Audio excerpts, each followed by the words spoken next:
আপনার যিনি প্রতিনিধি স্বরাষ্ট্রমন্ত্রী তিনি কেন বলেন আমি নির্বাচনে যাওয়ার জন্যই আমরা তাড়াহুড়া করে আপনাদের ভোট অফ ডিসেন্টের মাধ্যমে আমরা বিলগুলা উত্থাপন করেছি। তাহলে এটা কেন বলেন? তাই যদি বোঝা যাচ্ছে ডাললে মিস্তালা ব্রিটিশ বিরোধী আন্দোলন বলেন, স্বাধীনতা আন্দোলন বলেন, স্বৈরাচার বিরোধী এরশাদের বিরুদ্ধে আন্দোলন বলেন, কেয়ারটেকার সরকারের আন্দোলন বলেন, সবগুলো চট্টগ্রাম থেকে শুরু হয় আর শেষ পর্যন্ত চট্টগ্রামের মানুষের দাবি পূরণ করতে হয়।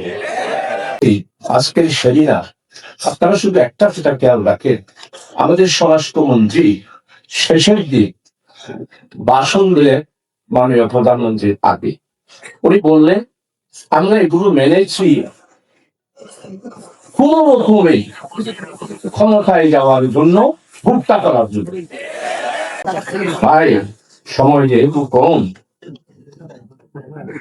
আপনারা নোট অফ ডিসেন্ট দিয়েছেন গণভোটের রায় হতে পারে, এখানে অনেক নোট অফ ডিসেন্ট কখন? যখন জনগণের রায় প্রতিষ্ঠিত হয়ে যায় তখন নোট অফ ডিসেন্ট ভারত উপমহাদেশে রাজনৈতিক অঙ্গনে তার কোন নাম থাকে না। গণভোটের ব্যাপারে আপনি নোট অফ ডিসেন্ট দিয়েছেন, জনগণ তো 36% লোক ভোট দিয়েছে। আমাদের সম্মানিত মাননীয় প্রধানমন্ত্রী একদিক ভাষণে বলেছেন এবং জনসভায় বলেছেন আমি 25শে জুলাইয়ের চেতনা সংস্কার অক্ষর অক্ষরে পালন করব।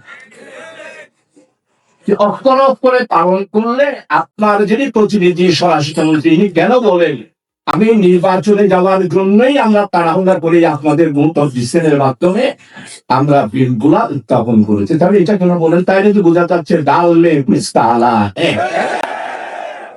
আপনারা আওয়ামী লীগকে আনবেন, আমরা পার্লামেন্টে আসি।